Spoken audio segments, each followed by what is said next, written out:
Marie Antoinette's downfall began long before she faced the guillotine. After the monarchy fell, she was arrested at the Tuileries Palace, surrounded by chaos and the fury of the people she once ruled. Stripped of her royal privileges, she was confined in the Temple prison, a cold and unforgiving fortress where every day chipped away at her dignity. Separated from her children, she endured isolation, anxiety, and the relentless fear of what each day might bring. Her luxurious clothing and jewels were taken, and even the simplest comforts vanished. Historical accounts describe her longing for familiar faces and routines, now denied. She faced constant scrutiny and humiliation from guards and revolutionaries, who saw her merely as a symbol of tyranny rather than a human being. Yet even in despair, she maintained an air of composure, writing letters and remembering her family, trying to preserve some fragment of her identity amid the harsh conditions. This period was a crucible, not only exposing the extremes of human cruelty,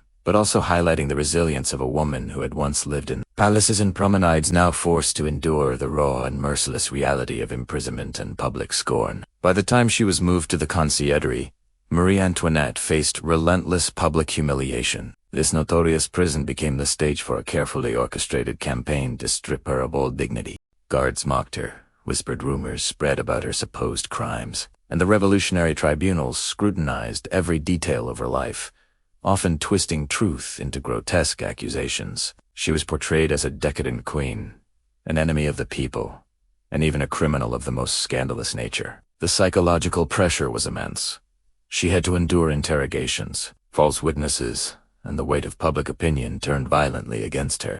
Every day was designed to remind her of her fall from grace and to make her the object of public spectacle. Yet in private moments, she wrote letters of defiance and longing, a fragile act of resistance against the relentless humiliation. Her courage, however quiet, became a testament to her human spirit. In these walls, history was being written in pain, and every jeer and insult added to the horror that would precede her execution. The conciergerie was more than a prisonette, was a crucible of terror and a mirror of the revolutionist's unforgiving fury. The days leading up to her execution revealed the depth of cruelty inflicted on Marie Antoinette. She was forced to abandon her royal attire for the plain garments of a prisoner, each piece a symbolic stripping of her status and identity. Cold, hunger, and discomfort accompanied her in the final hours, and the waiting was agonizing, stretching her anxiety to unbearable levels. Visitors were allowed only under strict supervision, her interactions monitored, every word weighed and recorded. The queen, once surrounded by luxury and splendor, now faced the stark reality of solitude and fear. Letters from her children and confessions of remorse from her companions provided small comforts, but could not soften the harsh reality. Every moment was a psychological trial, designed not just to punish, but to crush her spirit. Witness accounts describe her as dignified yet visibly weakened, conscious of the spectacle the revolution had made of her life.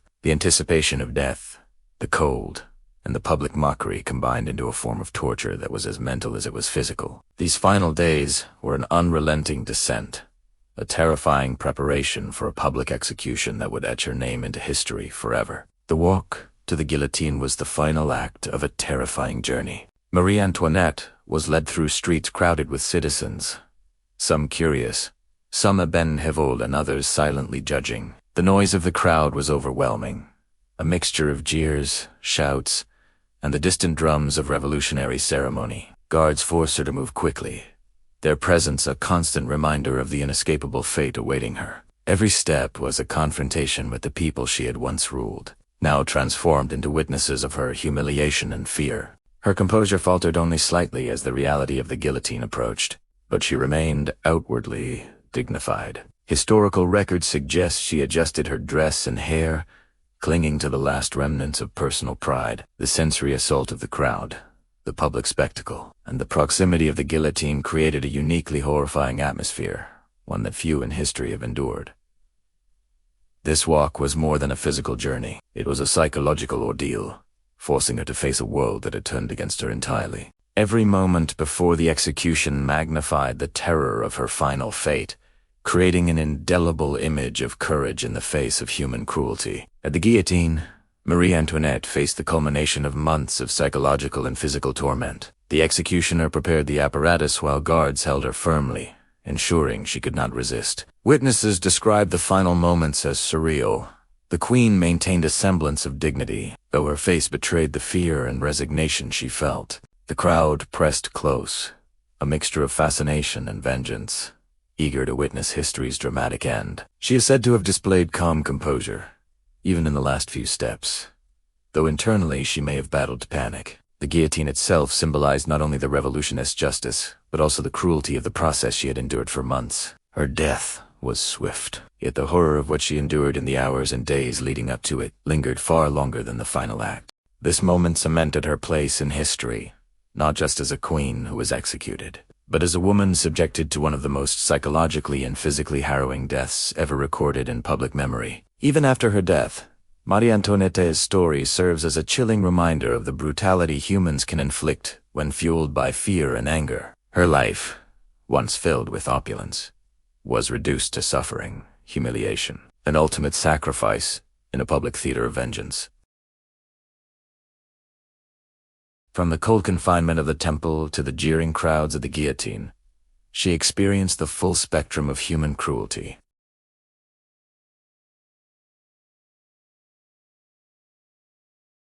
But also on the dangers of mob justice, political upheaval, and the fragility of human dignity under relentless oppression. In remembering Marie Antoinette, we confront a historical narrative that is as horrifying as it is compelling, a cautionary tale about power, vengeance, and the price of being caught at the center of history's most violent transformations. Marie Antoinette's life ended in horror, yet her story did not vanish with her final breath. The guillotine claimed her body, but history preserved her suffering, courage, and humanity. She was more than a symbol of royal excess or the target of revolutionary rage. She was a woman caught in the unstoppable tide of history, stripped of dignity, family, and freedom before her death. Her final hours reveal not only the cruelty humans can inflict when fear and anger take control, but also the resilience of a spirit facing unimaginable circumstances. As we reflect on her life and death, we are reminded that history is not only about power and politics, it is about the individuals who endure, suffer, and sometimes inspire even in the darkest moments. Marie Antoinette's story stands as a chilling testament to the fragility of life and the harsh consequences of societal upheaval, urging us to remember the human costs behind the events that shape our world. In the echoes of her final cries, we find a story of tragedy, injustice, and the enduring strength of a woman who faced the unthinkable with dignity until the very end.